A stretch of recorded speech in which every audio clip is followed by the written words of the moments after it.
Its theme this year is Equality Begins in the Womb. This administration talks a lot about equality. Does the president agree with that statement?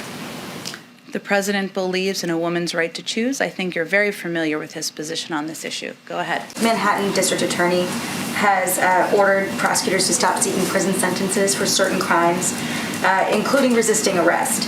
And I'm just wondering, does that give the wrong message to criminals or to police who are having to enforce these laws that the district attorney is not going to prosecute? And does this in any way undermine the Biden administration's efforts through the DOJ and federal law enforcement partners to crack down on crimes like retail theft? Well, you know where we stand on supporting local police officers, local cops. I have not spoken, obviously, with our legal team or, of course, the Department of Justice about this particular issue. I can see if there's more we can add. I don't have all the details. Go ahead. Vote to change Senate rules to pass voting rights by MLK Day. Given the urgency that the president laid out today to protecting the right to vote, will we see the president directly endorse a rule change before then?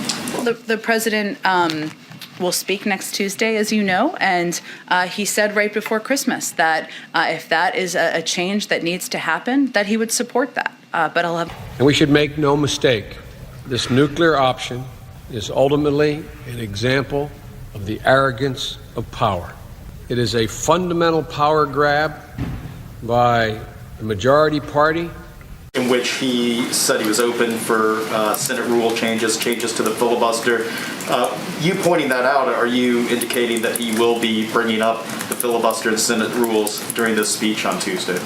I don't have any more to preview the speech, but I expect he will continue to talk about what he's willing to support and do should that be needed to move voting rights legislation. What is really at stake in this debate, point blank, is the shape of our constitutional system for the next generation.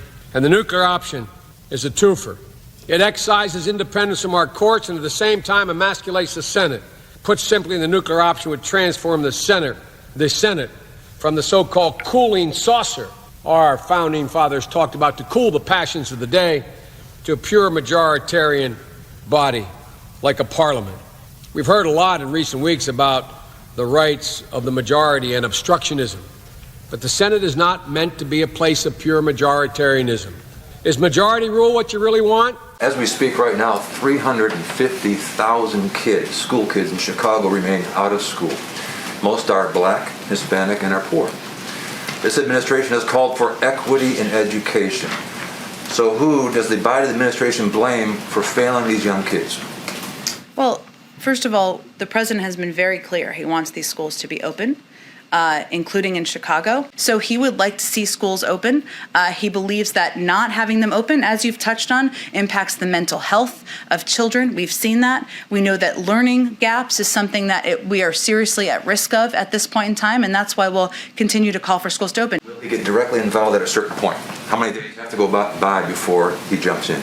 Well, we are in regular touch with teachers, school administrators, labor leaders across the country, nearly every single day, including in Chicago, and that will continue. And we will continue to make the case for schools to be open. Another question. The United States Postal Service made in its letter to OSHA was, quote, this mandate is, quote, likely to result in the loss of many employees, either by employees leaving or being disciplined.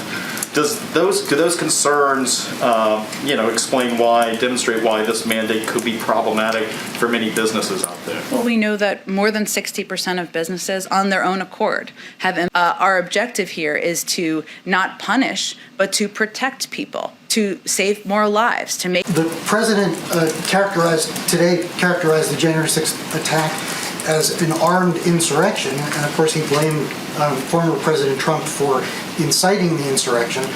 No one has been charged for insurrection, which is a specific crime. Does the president want the Justice Department to press charges of insurrection against Trump or anyone else?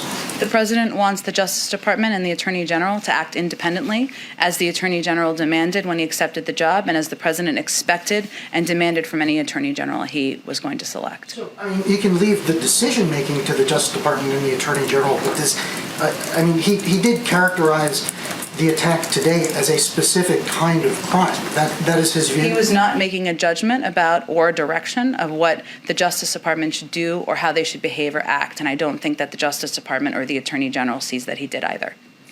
Jen, the president made very clear today that he assigns responsibility to President Trump for the January 6th riot and insurrection.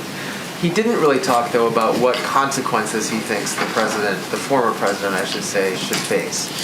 What consequences does he think he should face? He's going to leave that to his Justice Department, which is independent.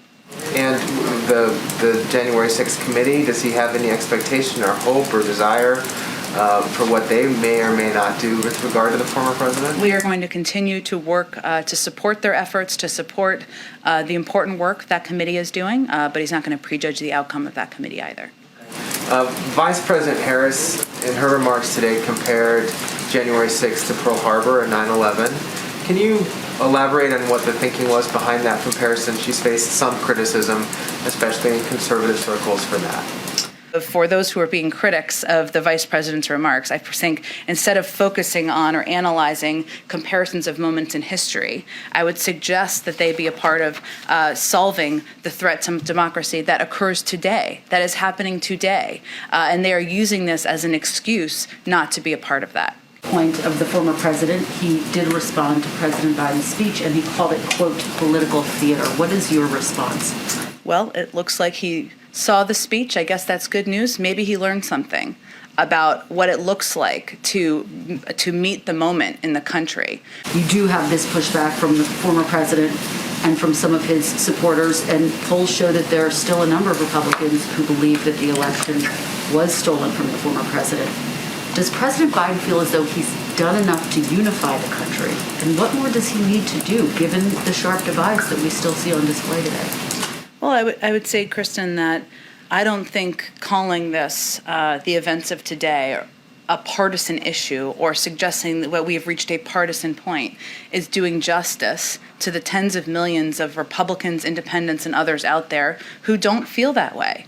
Beyond just the former president, there have been several Republicans today who have accused the president of political theater, exploiting the January 6th.